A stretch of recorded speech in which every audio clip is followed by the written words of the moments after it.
Quisiera que en esta hora estuviésemos conectados en el sentir de ser edificados por Dios y poder cumplir con el propósito de Dios. Hemos leído una escritura, un versículo, donde habla y hay una pregunta de quién es el sabio, o quién es sabio para que entienda esto. Al principio del culto leíamos unas recomendaciones para poder adquirir sabiduría, como está el libro de los Proverbios, declarando pautas útiles para que cada uno de nosotros adquiramos sabiduría. Meditaba mientras estudiaba la palabra, en la palabra que recibimos hace una semana, donde nos invitaban a contar nuestros días, de modo que trajéramos sabiduría a cada uno de esos días. Se convierte entonces la sabiduría en un elemento necesario para poder vivir una vida conforme al propósito de Dios. Y no muy lejos podemos mirar el ejemplo de un hombre llamado Salomón, que tuvo la oportunidad de pedir cualquier cosa, que se le ofreció recibir lo que él quisiera, y fue un hombre guiado por el Espíritu de Dios para que no pidiese algo diferente a la sabiduría, porque con ella vienen todas las cosas. Si usted lee el libro de los Proverbios, donde leímos el versículo número 7 del capítulo 1, dice: el principio de la sabiduría es el temor a Jehová. Ese es el principio, esa es la base de la sabiduría. Y si usted teme a Jehová, usted puede adquirir cuantas cosas desee, porque primeramente Dios y su justicia, y todo lo demás son añadiduras. Salomón entendió que para él lo más importante, lo más grande, era obtener sabiduría, y se la pidió a Dios. ¿Y qué pasó? Que Dios se la dio. ¿Saben? No en vano la palabra dice: si a alguien le hace falta sabiduría, ¿qué dice la Biblia? Que se la pida al pastor, que se la pida a un erudito, que se lo pida a un maestro. No, si alguien quiere sabiduría, pídala a Dios, el cual dará a todos abundantemente y sin reproche. Así que la sabiduría es algo que usted y yo necesitamos. Leía la historia de Oseas. No nos vamos a centrar mucho en este personaje, pero destacado profeta en la antigüedad, que tuvo que vivir cosas drásticas, que Dios se las pidió. Si usted lee el libro de Oseas, se va a encontrar que fue un hombre a quien Dios le pidió que se casase con una ramera, con una mujer adúltera.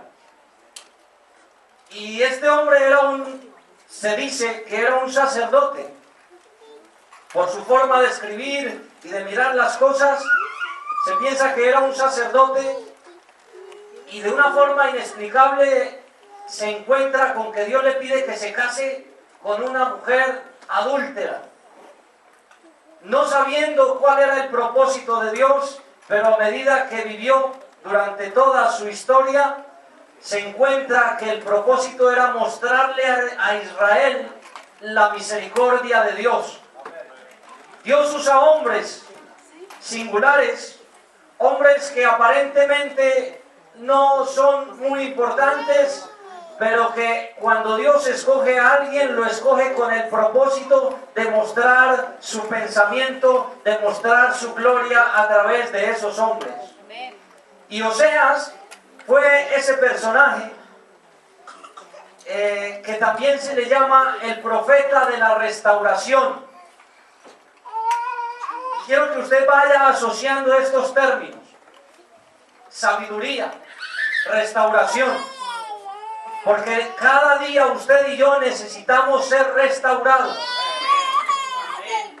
Cuando usted canta, renuévame, Señor Jesús, usted le está pidiendo a Dios que haga una obra nueva en su vida. Porque el hombre necesita que día tras día Dios obre en él. De hecho, la palabra nos dice de que la vida del cristiano, en el libro de Proverbios, el capítulo 4, dice un versículo que la vida del cristiano es como la luz de la aurora, que va de aumento en aumento. Y luego hace una comparación y habla no como el insensato, que anda en oscuridad y tropieza y no sabe con qué. Pero usted y yo, al ser hijos de Dios, al ser hombres que Dios en su misericordia alcanzó, somos personas que andamos en la luz y que hemos comprendido el principio de la sabiduría. Este versículo número 9 se puede tomar como un resumen de todo lo que es el libro de Oseas. En este versículo se ven plasmados los sentimientos de este hombre, porque está pidiendo que alguien entienda. Durante toda su vida él estuvo haciendo cosas que a veces estaban en contra suya, pero que Dios se las ordenó. Cuando usted se somete a la voluntad de Dios, usted tiene que hacer lo que Dios le pida. Y Oseas se dejó usar por Dios cuando se casó con esta mujer, porque muestra la Biblia de que él tuvo que sufrir afrentas por aquella mujer. Y el propósito no era otro, sino de Dios mostrarle a Israel que así como Oseas pudo perdonar a esa mujer y hacer que esa mujer fuera restaurada, Dios puede perdonar a aquel que ha sido capaz de negarlo a él, de adulterar la fe y de irse tras dioses ajenos.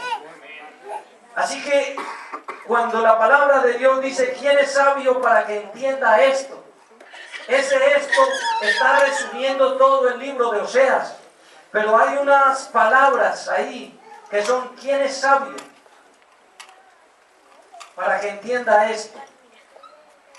Esta palabra sabio aquí quiere decir inteligente.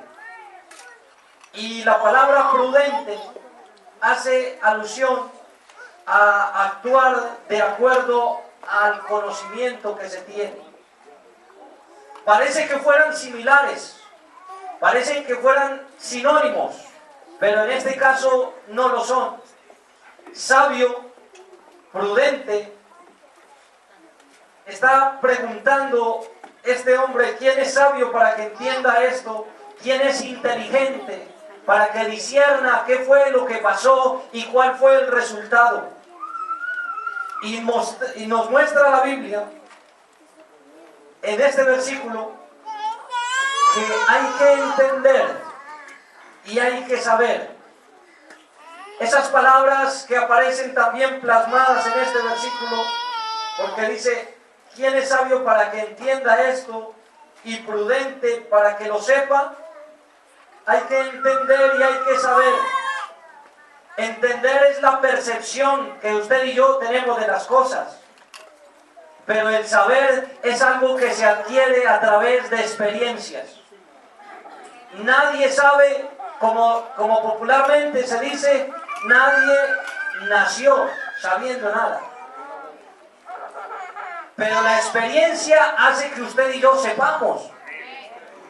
El estar día tras día haciendo las cosas nos hace adquirir experiencia, y la base entonces del conocimiento son las experiencias. Pero esas experiencias necesitan una percepción, y es entender. Cuando leemos este versículo, de cierto modo, cuando yo analizaba el mensaje, yo decía, Señor, ayúdame, porque yo sinceramente lo veo como un poco enredado. Y no sé si a usted le está pareciendo, pero creo que con la ayuda de Dios vamos a lograr entender el pensamiento de Dios. Era una oración de parte de Oseas a favor del pueblo. Era una súplica por sabiduría. Pero no simplemente sabiduría, sino sabiduría en acción. La sabiduría es más que preparación. La sabiduría no es simple conocimiento formal. Las educaciones y los institutos dicen centro de educación formal, porque le están enseñando a las personas conceptos, ideas, cosas para que ellos luego las desarrollen. Con lo que volvemos a enfatizar en esto, que el saber, el conocimiento, la sabiduría se adquiere a través de experiencia. Y no era necesario para el pueblo de Israel experimentar lo que vivió Oseas, porque lo estaban viendo. Aunque dice un adagio popular de que nadie escarmienta por cabeza ajena, pero sí es de prudentes. Y viene la palabra al lugar cuando usted puede ver cuál es la consecuencia de alguien que no obedece a Dios y cuál es la consecuencia de alguien que se somete a la voluntad de Dios. No hace falta que usted peque para ver cuáles son las consecuencias del pecado. No hace falta que usted y yo nos alejemos de Dios para saber que se lleva una vida miserable.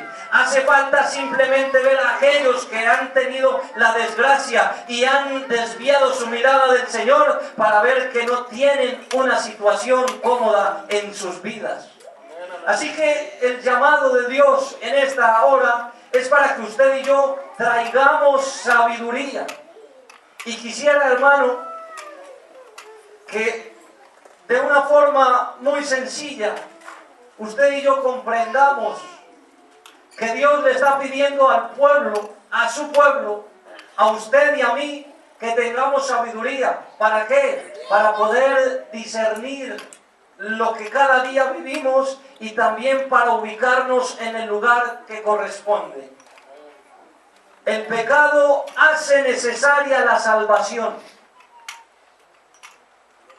Y esa historia trágica que se muestra de este profeta, de una persona que peca constantemente, de una persona que día tras día se fue apartando de los principios morales, de unos estatutos que tenía en su vida como directrices, y se fue desviando y terminó siendo infiel.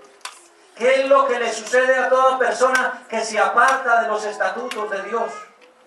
Y esta mujer, Gomer, como se llamaba, le fue infiel a su esposo, pero esa infidelidad fue una consecuencia de actos, fue una consecuencia de momentos en los cuales se fue descuidando y se fue tras hombres diferentes al que Dios le había dado por esposo.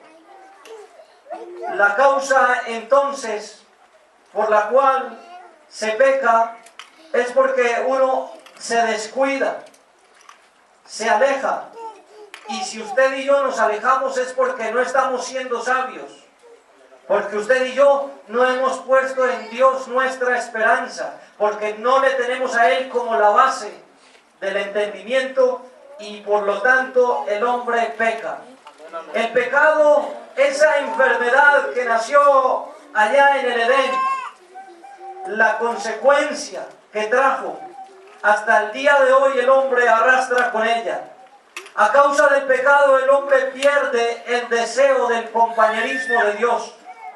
Cuando una persona peca, ya no le agrada mucho que le hablen de Dios, porque se pierde el deseo de las cosas de Dios. El hombre en pecado tiene que ser restaurado entonces. Y aparece entonces el Señor a través de todos los ejemplos bíblicos que usted y yo conozcamos, para mostrarle al hombre que su amor es más grande que nuestro pecado. El pecado de aquella mujer era tan atroz, pero el amor de Oseas era tan grande que olvidó todo lo que ella había hecho y hizo que Dios restaurara su hogar. Esa era una manera que Dios quería mostrar cómo el pueblo de Dios, a pesar de que se haya alejado de Dios, a pesar de que a veces usted y yo seamos infieles, eso no opaca el amor de Dios para con usted y para conmigo. Dios nos ama, pero a pesar de su gran amor, la salvación está condicionada a nuestro arrepentimiento. Estos pasos que usted y yo estamos escuchando en esta tarde están plasmados en el libro de Oseas de una forma secuencial, de cómo Dios llama a Oseas, de cómo él obedece al llamado, de cómo hace lo que le pide, de cómo la mujer va y hace todo lo que tenía que hacer, y luego viene una restauración. Pero una restauración viene precedida por una actitud. Y por eso estábamos hablando de entendimiento, de esa percepción que usted y yo tengamos de las cosas. Usted y yo a veces pasamos por alto muchos de los pecados que cometemos. Como hombres, día tras día le fallamos a Dios. Como hombres, usted y yo día tras día estamos siendo entregados al pecado y le fallamos al Señor. Pero sabe, hermano, que hace falta entonces que escuchemos una palabra que nos conmueva y nos haga percibir que a pesar de nuestras falencias, que a pesar de nuestras debilidades, tenemos un Dios que es todo amor, un Dios que es misericordia y un Dios que es capaz de hacer ni siquiera lo que usted y yo nos imaginamos para que podamos ser restaurados espiritualmente. A veces es duro encontrarse con personas que viene la palabra de una, de otra forma, y me parecía curioso. En estos días veía hasta una imagen donde alguien recordaba la historia de Balaán, creo que se llama, aquel hombre a quien Dios le habló a través de un asno. A veces, hermano, el Señor nos envía palabra por aquí, palabra por allá. Usted escucha un consejo, usted escucha un comentario y a veces parece que hacemos caso omiso de todas esos llamados de Dios. Y Dios entonces tiene que usar de una forma especial cosas que a veces no entendemos. Así que es necesario que para que usted y yo, en el momento en que pequemos, podamos entender la misericordia de Dios, que haya en nosotros una actitud de arrepentimiento. Si usted y yo no somos personas capaces de entender de que es necesario que usted y yo nos arrepintamos para que venga el perdón de Dios, entonces no vamos a entender lo grande que Dios puede hacer en las vidas de cada uno de nosotros. El Espíritu Santo de Dios puede realizar en el corazón convertido de una persona cosas inimaginables. Cuando usted canta, cosas grandes vienen ya. Esas cosas grandes no es porque sencillamente sean para una nación, es porque usted está siendo tocado por Dios para que usted se convierta en ese instrumento de hacer cosas grandes. Los recursos humanos no son suficientes. Los momentos en los que usted y yo pensamos que por tener una trayectoria en la iglesia, que por conocer algo de las Escrituras, entonces no necesitamos nada, entonces es cuando viene el reproche que aparecía en el libro de los Proverbios, lo que habla acerca de aquel que se cree sabio. Y si usted lo quiere recordar, mire cómo dice la palabra en Proverbios. El principio de la sabiduría es el temor de Jehová. Los insensatos desprecian la sabiduría y la enseñanza. El insensato es esa persona que se confía y que cree que porque lo que tiene no necesita de nada.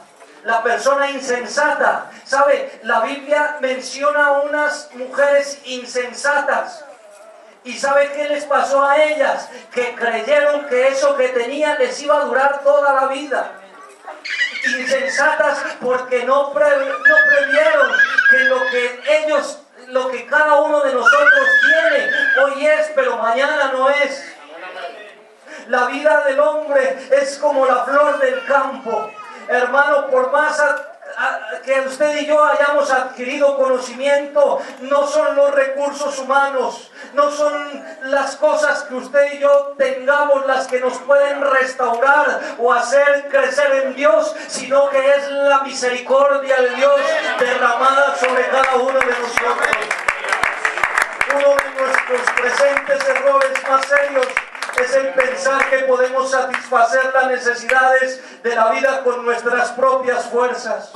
Y el hombre se olvida de Dios.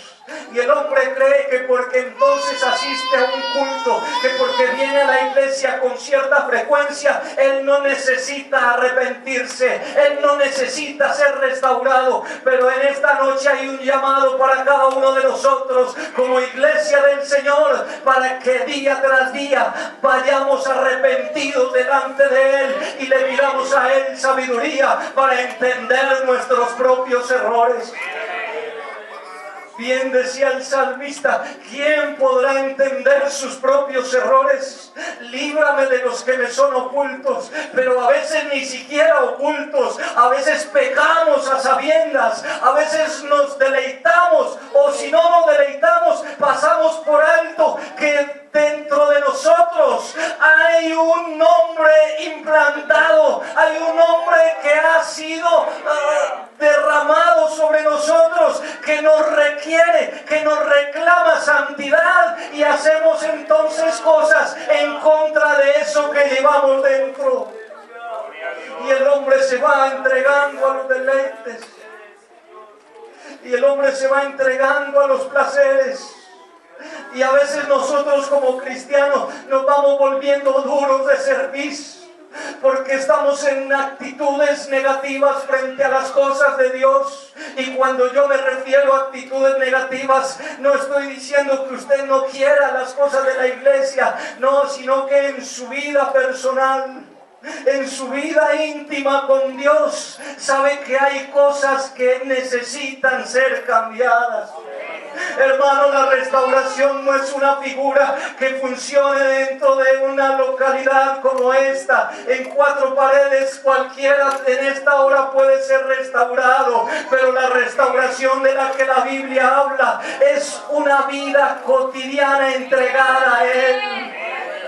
Usted y yo no sacamos ningún beneficio, usted y yo no sacamos absolutamente nada si estamos en este lugar creyendo que podemos engañar a alguien, creyendo que allá no saben lo que yo estoy viviendo, que porque estoy solo, que porque nadie me está viendo, puedo hacer con mi vida lo que me plazca, que luego Dios me perdona. Hermano, ojalá el Señor, ojalá en esta hora esté hablando a cada uno de nosotros y nos haga entender que no podemos abusar de la misericordia de Dios.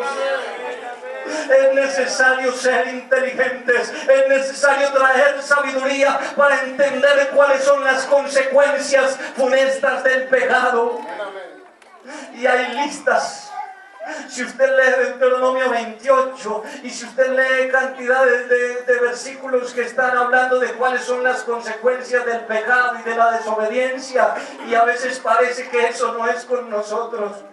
A veces pasamos por alto que le estamos sirviendo a un Dios santo y poderoso, a un Dios que mira todo lo que usted y yo hacemos, y se nos olvida entonces que hay una gran misericordia de parte de Dios.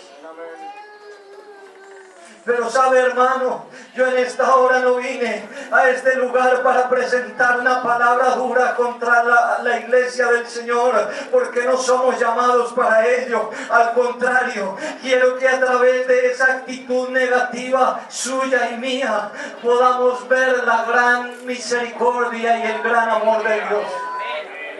Porque yo quisiera entrar a ir llegando al final de este mensaje por medio de la palabra del Señor, que usted y yo entendamos que somos nosotros los que hemos sido perdonados.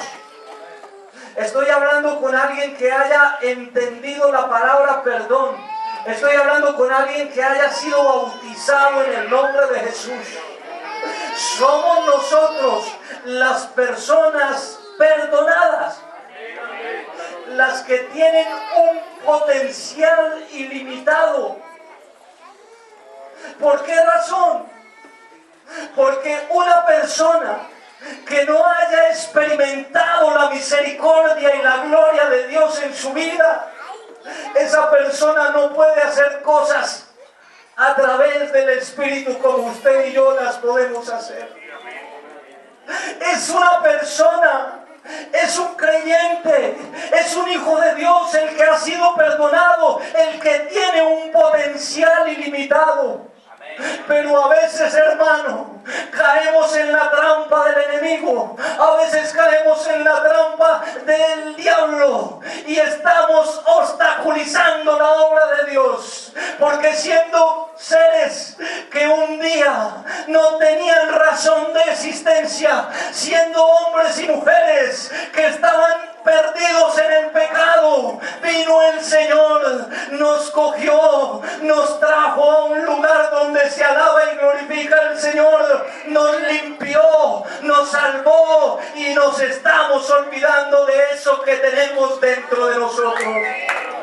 Ese tesoro del que habla la Biblia, que fue puesto en este vaso de barro, ese tesoro es un potencial ilimitado que no está siendo usado porque sencillamente no hemos traído sabiduría a nuestro corazón. Y por eso la palabra del Señor viene día tras día. ¿Sabe, hermano, que yo como siervo del Dios Altísimo, yo como un simple creyente que formo parte de esta congregación, me gozo en la palabra día tras día? Porque yo cuando vengo a la iglesia y cuando escucho el mensaje de Dios, yo sé que ese mensaje va empatado al que estaba anteriormente, y el que está recibiendo hoy seguro que va ligado al de mañana, porque Dios no hace las cosas así porque así. Dios lo que hace es trabajar en tu vida y trabajar en mi vida para que nosotros explotemos el potencial que Dios ha puesto en cada uno de nosotros.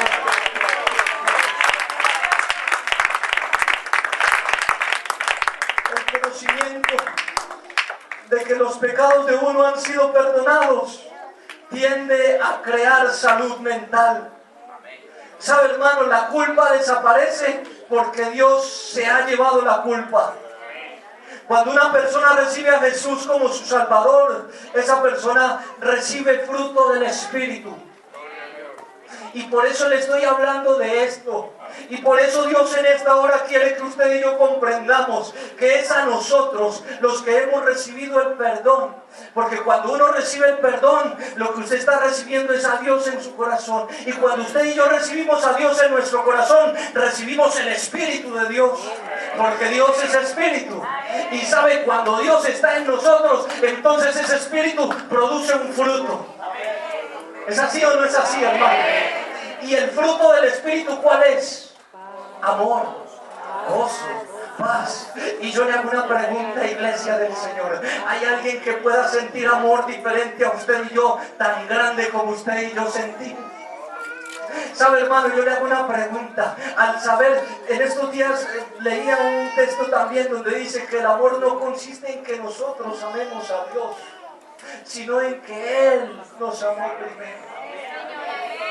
Y si usted comprende esta verdad de que Dios nos amó primero, entonces ¿sabe qué va a pasar? Que usted va a sentir amor, porque usted ya sabe lo que es ser amado. Y como sabe que eso es algo bueno, usted lo va a hacer.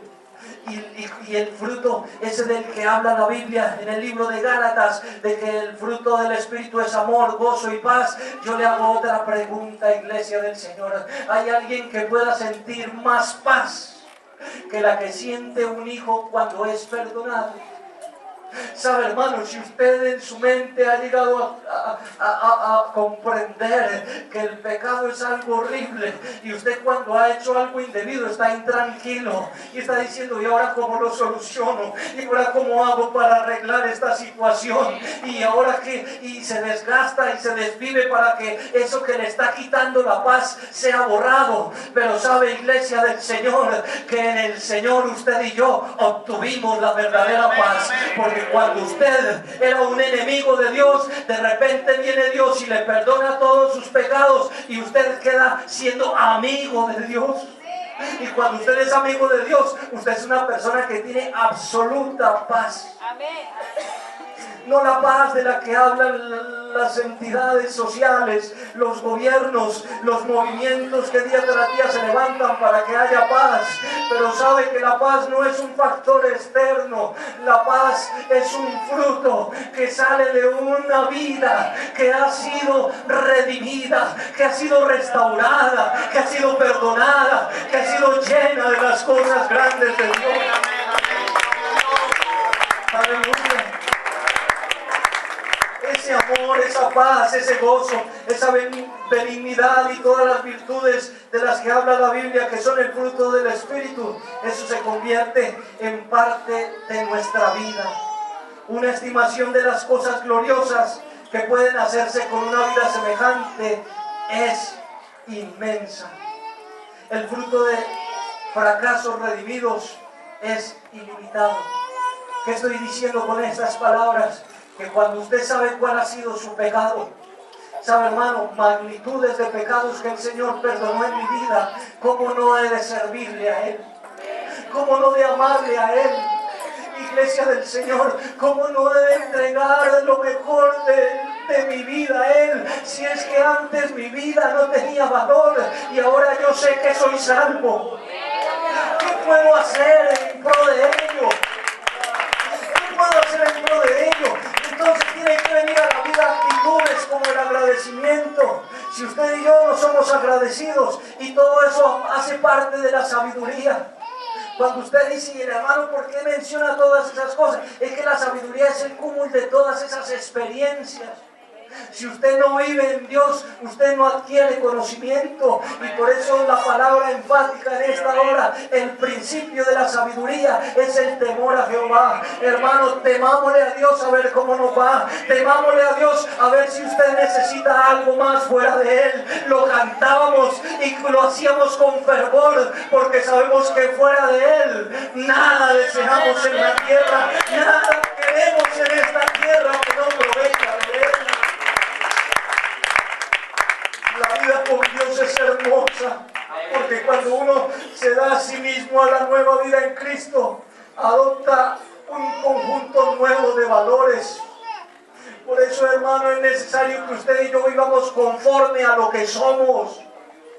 Iglesia del Señor, qué alegría. ¿Sabe? Mi corazón se goza en esta hora porque tengo un Dios maravilloso que me está recordando que yo no tengo por qué estar triste, que yo no tengo por qué estar afligido, porque yo tengo una vida hermosa.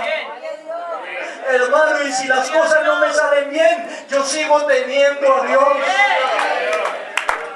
Y si se me acaba el trabajo, yo tengo algo más grande que un trabajo.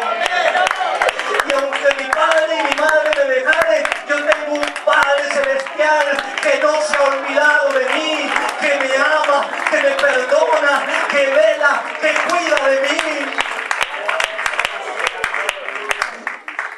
¿Quién es sabio y entendido para que sepa esto?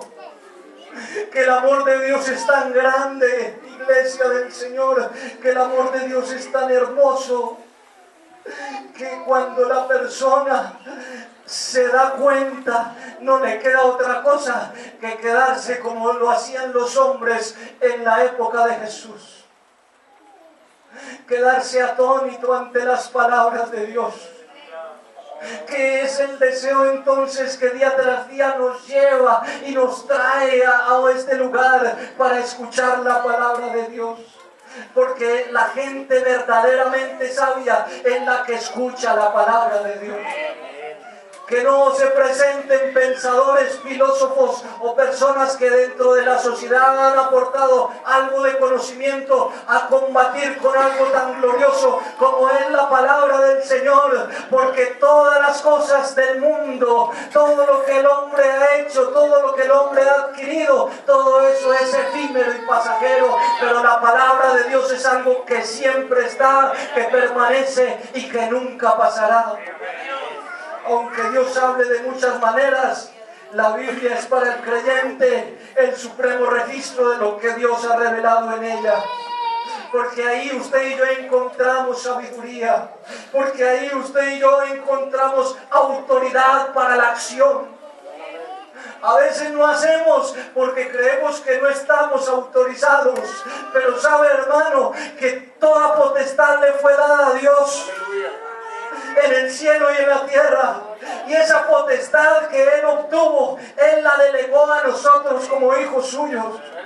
Así que, hermano, no tenga temor de hacer algo para Dios, porque usted tiene autoridad, porque usted sabe quién lo llamó, porque usted sabe quién dio su vida por usted, porque usted y yo conocemos a ese que nos ha hablado al oído siempre que le necesitamos.